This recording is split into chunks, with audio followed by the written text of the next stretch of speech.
Saravá, irmãos em fé, mais uma vez aqui em nosso canal Fronteira do Infinito. Agora, no dia de hoje, vamos continuar nosso papo sobre Umbanda, na nossa série Falando de Umbanda, em que no dia de hoje eu escolhi um tema, quase uma disciplina, seriam, como que se diz? Seriam sugestões, até mais que sugestões, seriam condutas corretas que o médio deve ter para com a sua mediunidade, para com a casa que ele frequenta.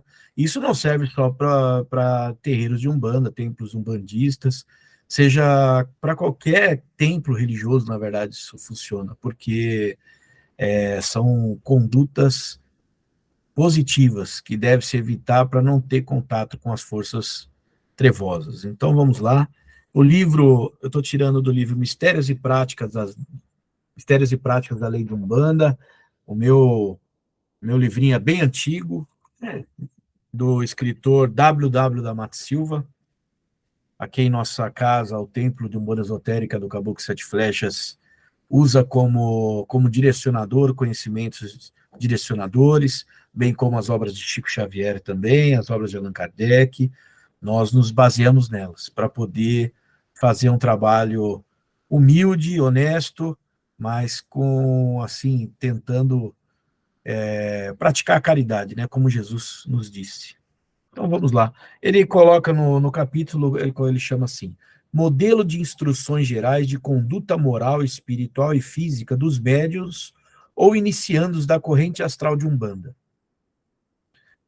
Então, item 1. São alguns itens, peço um pouco de paciência, a gente vai comentando, vamos passando rapidamente. Muitas coisas deveriam pelo menos ser óbvias, mas acabamos negligenciando isso às vezes. Item 1. Manter dentro e fora da tenda, isto é, na sua vida espiritual ou religiosa particular, conduta irrepreensível, de modo a não suscitar críticas, pois qualquer deslize nesse sentido irá refletir na sua tenda, na Umbanda e mesmo no Espiritismo de modo geral. Quer dizer, a nossa conduta, a gente às vezes, nós esquecemos que quando a nossa religião, as religiões afro-brasileiras em geral, já são muito atacadas, já tem muito preconceito em relação a elas. E algumas pessoas que são adeptos, trabalhadores, falham, têm falhas de caráter, de condutas no seu dia a dia, só que eles não percebem que as pessoas fazem uma comparação dela com a religião. Então falam, aquela religião é ruim. Olha só como a pessoa é, olha o que ela faz. Então, se a gente quer, se a gente ama a nossa religião, a gente tem que ser uma pessoa ética o máximo possível, evitar cometer gafes, coisas negativas, né? Eu sei que perfeito ninguém é. Perfeito aqui na Terra ninguém é, mas a gente tem que ter uma média positiva, né? Não tá na média para baixo, né? A gente tem que ter um pouquinho de cuidado se a gente quer honrar o nosso caboclo, nosso preto velho, os nossos mentores. Item 2. Procurar instruir-se nos assuntos espirituais elevados, lendo o Evangelho do Cristo Jesus e outros livros indicados pela direção espiritual da tenda, bem como assistindo palestras nesse sentido. Então, aqui está falando de estudar, né? Que a gente não deve ser como era conhecido há muitos anos atrás, quando eu era pequeno, falava-se assim: o Espiritismo é estudado, ele é melhor porque se estuda. A Umbanda é a prática da mediunidade sem estudo. Então eles falavam que era baixo espiritismo porque não tinha estudo. Então, se a gente quer fazer, voltando à questão, se a gente quer fazer bem para a nossa religião e para a nossa mediunidade, devemos estudar. E, como ele fala aqui, ler o Evangelho de Jesus, né? Ele não despreza, você vê que tem alguns que querem falar que Jesus não tem nada a ver, que a Umbanda é africana, que não tem nada a ver com Jesus, ao contrário. Ao contrário. Não desprezamos nenhuma corrente, nem branca, nem ameríndia, nem africana, ao contrário. Todas estão na Umbanda, mas todas, não uma só. Vamos lá. Item 3, conservar sua saúde psíquica, vigiando constantemente o aspecto moral. 4. Não alimentar vibrações de ódio, rancores, inveja, ciúmes ou qualquer sentimento ou pensamento reconhecidamente negativo. Devemos, então, vigiar nossos pensamentos, evitar sentimentos negativos, né? 5. Não falar mal nem julgar alguém, pois não se pode chegar às causas pelo aspecto grosseiro dos efeitos. Questão básica, né, que Jesus já falava, né? Não julgar que seu protetor é o mais forte, o mais sabido, muito mais tudo do que o do seu irmão, médium também. Às vezes a pessoa acha que a entidade dela, porque falou uma coisa assim muito que deixou que a pessoa ficou até assustada, nossa, como essa entidade sabe, tal, como essa entidade pôde chegar nisso. E a do irmão às vezes trabalhou de uma forma tranquila, não fala assim, tá vendo? A minha é mais forte que a sua. Isso é uma coisa ridícula de se fazer. Não devemos. Quem quer continuar mantendo sua entidade, não faça isso, porque entidade de luz não fica com médium vaidoso, não. 7. Não viva querendo impor seus dons mediúnicos, contando com insistências feitos de seu guia ou protetor. Continuando nessa história da vaidade. Lembre-se que tudo isso pode ser problemático e transitório. Não esqueça de que você pode ser testado por outrem e toda essa conversa vaidosa caia fragorosamente. Também no 8 ele fala, dê paz ao seu protetor no astral, deixando de falar tanto no seu nome, isto é, vibrando constantemente nele. Assim você está se fanatizando e aborrecendo a entidade. Tem gente que fica o tempo inteiro falando da entidade, chamando, não sei o quê, esquecendo que a entidade tem o que fazer, ela não fica do nosso lado. Eles têm a vida deles do outro lado, eles têm aprendizado, eles têm trabalho, e com certeza não é ficar do nosso lado. Eles vêm do nosso lado em momentos específicos, marcados, ou se estamos precisando eles precisam nos auxiliar, prestar algum socorro. E às vezes eles nem podem vir diretamente, eles mandam um enviado. Vamos lá. Item 9. Quando for para a sua sessão, não vá aborrecido. E quando lá chegar, não procure conversas fúteis. Recolha-se a seus pensamentos de paz, fé e caridade para com o próximo. Então, quer dizer, quando a gente chega na nossa casa espiritual, devemos já ir, quando a gente está chegando perto, já começar a mudar nosso pensamento. A gente já devia vir com o pensamento melhor já. Mas, de qualquer jeito, ir desacelerando, ir acalmando. E quando a gente encontrar os irmãos, a gente cumprimenta, a gente não vai, lógico, ser mal educado, devemos conversar, mas já começando a baixar nosso volume de voz, nosso tom, começar a falar só mais de questões espirituais e não da vida fora, porque é isso que vai nos trazer a sintonia. Tem gente que vem para dentro do trabalho alguns minutos para frente, a pessoa está falando de assassinato, está falando que viu na televisão, na novela, está falando que viu no jornal. Isso aí atrapalha as correntes espirituais dela, dos irmãos que estão na casa. Então, a gente tem que evitar a poluição mental que a gente mesmo causa quando a gente não é vigilante. Item 10. Lembre-se sempre de que, sendo você um médium considerado pronto ou desenvolvido, é de conveniência tomar banhos de descarga ou propiciatório, determinados por seu guia ou protetor. Se for médio de desenvolvimento, procure saber quais os banhos e defumadores mais indicados, o que será dado pela direção da tenda. Quer dizer que a gente deve se preparar em oração, mas também em banhos de ervas e essências para poder propiciar. 11. Não use guias ou colares de qualquer natureza sem ordem comprovada de sua entidade protetora, responsável direta e testadas na tenda, ou então, somente por indicação do médium-chefe, se for pessoa reconhecidamente capacitada. Quer dizer, nós sabemos que as guias, elas servem como conexão, proteção para o médium, então não é para colocar qualquer coisa, não é para vaidade, não é para ficar mais bonito, não adianta você ficar cheio de coisa, né? Pendurar as coisas até abaixo a cabeça, de tão pesado que tá de guia, só porque você quer que o seu tenha mais do que o do irmão. Tem que ser questões, tem que ser aquilo que é indicado realmente, que tem um sentido espiritual, tem um sentido energético. Senão é desnecessário. Então, a Umbanda ela tem um aspecto mais de simplificar as coisas, de tornar as coisas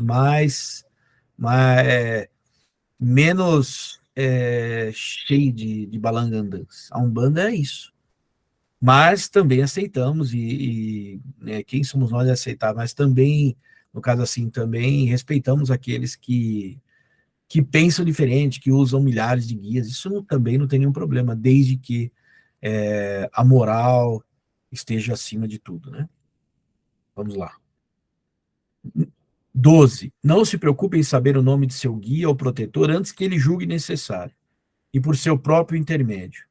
É de toda conveniência também para você não tentar reproduzir de maneira alguma qualquer ponto riscado que tenha impressionado dessa ou daquela forma.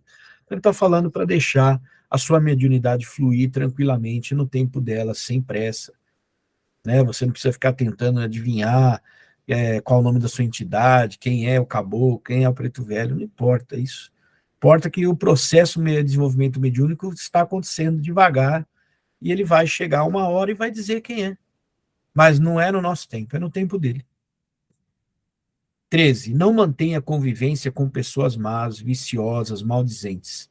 Isto é, importante para o equilíbrio de seu aura, de seus próprios pensamentos. Tolerar a ignorância não é compartilhar dela. Então está falando aí que quando a gente anda com pessoas más, pessoas negativas, querendo ou não, a gente acaba se misturando energeticamente com essa pessoa e acabamos ficando um pouco contaminados por essas energias. E isso atrapalha a mediunidade. 14. Acostume-se a fazer todo o bem que puder sem visar as recompensas. Então, isso não é só para o médium, isso é para todas as pessoas, né? Mas o médium tem uma missão aí de praticar o bem, praticar a caridade, porque aí ele vai estar fazendo sim o que é o indicado, a missão do médium, ser um servidor, procurar ir aonde está a necessidade. É isso que o médium tem que fazer, não ficar lá só parado. Quem vem aqui, eu incorporo a entidade fala. Não, o médium, para praticar o bem, não precisa estar incorporado. 15. Tenha ânimo forte através de qualquer prova ou sofrimento. Aprenda a confiar e a esperar. 16. Aprenda a fazer o recolhimento diário, pelo menos meia hora, a fim de meditar sobre suas ações e outras coisas importantes da sua vida. 17. Não confie a qualquer um os seus problemas ou segredos. Escolha a pessoa indicada para isso. 18. Não tema a ninguém, pois o medo é a prova de que está em débito com sua consciência. Não está falando em brigar, né? Está falando que você não precisa ter medo das pessoas, de ninguém. 19. Lembre-se sempre de que todos nós erramos, pois o erro é da condição humana e, portanto, ligado à dor, a sofrimentos vários e, consequentemente, às lições com suas experiências. Sem dor, sofrimento, lições, experiências, não há karma. Não há humanização nem polimento íntimo. Então, quer dizer, a gente, mesmo querendo acertar, às vezes a gente vai errar. Isso faz parte do processo. Mas a gente tem que estar querendo acertar, né? Não fazendo as coisas erradas porque falar, é desculpável. Né? Não pode ser por acaso. Né? Não pode ser por vontade, né? Tem que ser. O erro acontece sem a gente querer errar, né? O importante é que não se erre mais ou não cometer os mesmos erros. Passe uma esponja no passado, erga a cabeça e procure a senda da reabilitação, caso se julgue culpado de alguma coisa. E para isso, mate a sua vaidade, não se importe em absoluto com os que os outros disserem de você. Faça tudo para ser tolerante e compreensivo, pois assim só boas coisas poderão ser ditas de você. 20. Zele por sua saúde física com uma alimentação racional e equilibrada. 21. Não abuse de carnes, fumo e outros excitantes, principalmente o álcool. 22. Nos dias de sessão, regule a sua alimentação e faça tudo para se encaminhar aos trabalhos espirituais, limpo de corpo e espírito. 23. Não se esqueça, em hipótese alguma, de que você não deve ter relações ou contatos carnais na véspera e no dia da sessão.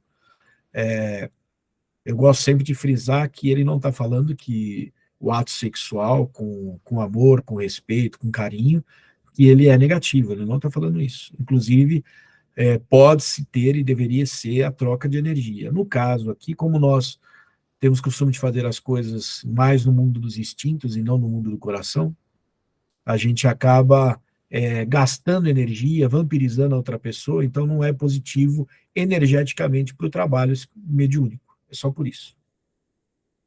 24. Tenha sempre em mente que para qualquer pessoa, especialmente o médium, os bons espíritos somente assistem com precisão se verificarem uma boa dose de humildade ou de simplicidade no coração.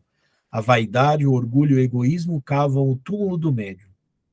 Então, quer dizer, você não fala assim, Deus me deu essa entidade, entre aspas, me deu, para me proteger, e a missão dela, eu posso ser como eu for, ele vai continuar junto comigo. Não é assim. Ela te abandona, ela pode ter recebido até a missão de ficar ao seu lado se você seguir a sua parte. Mas se você estiver sendo orgulhoso, vaidoso, egoísta, fazendo coisa errada, elas vão embora e te deixam lá sozinho, falando sozinho, literalmente. 25. Aprenda lentamente a orar confiando em Jesus, o regente do planeta Terra. Cumpra as ordens ou conselhos de seu guia ou protetor. Ele é seu grande e talvez único amigo de fato e quer somente a sua felicidade. 26. E, finalmente, se você é um irmão que está na condição de médium-chefe, é sacerdote, né? Com toda a responsabilidade espiritual do terreiro em suas mãos, convém que se guarde rigorosamente contra a vampirização daqueles que só procuram o seu terreiro e a sua entidade protetora para fins de ordem material, pessoal, com casos e mais casos sempre pessoais. Convém que se guarde para seu próprio equilíbrio e segurança contra esses aspectos que envolvem sempre ângulos escusos relacionados com o baixo astral. Isso não é próprio das coisas que se entendem como caridade. Isso é vampirização, sugação de gente viciada, interesseira, que pensa ser a Umbanda uma agência comercial, e o seu terreiro o balcão onde pretende servir-se através de seu guia ou protetor. Enfim, não permita que o baixo astral alimente as correntes mentais e espirituais de sua tenda. Pois se isso acontecer, você dificilmente se livrará dele. Será um seu escravo. Desculpa que a gente se alonga aqui, mas é de deveras importante a gente prestar atenção nisso. Nós, trabalhadores, nós, sacerdotes, para que venhamos agir corretamente com a nossa casa, com os nossos irmãos, e com a assistência que nos procura, porque se nós não seguirmos esses preceitos, nós vamos deixar uma falha na corrente, e aí não vai, às vezes, a sua falha, a sua deficiência pode atrapalhar no tratamento do irmão, porque se é uma corrente, todos devem estar positivos para que aquilo aconteça, né? Se você faz parte da engrenagem, se uma das engrenagens tiver defeituosa, o carro não vai funcionar corretamente, a máquina não vai funcionar corretamente. Certo? Se de 4 pneus um deles estiver furado, o carro não vai desempenhar a velocidade que ele precisa. Então, que nós possamos prestar atenção nisso. Sabemos que a perfeição não nos cabe, está muito distante, mas também, por causa disso, isso não pode ser uma desculpa para que a gente faça bobagens. Então, sem querer ser chato, vamos nos policiar. Obrigado a todos que tiveram a paciência de nos ouvir. Em breve estaremos com um próximo tema da nossa série Falando de Umbanda, que tem muita coisa para se falar. Uma bênção a todos os irmãos, peço a bênção de todos eles. Saravá, até a próxima.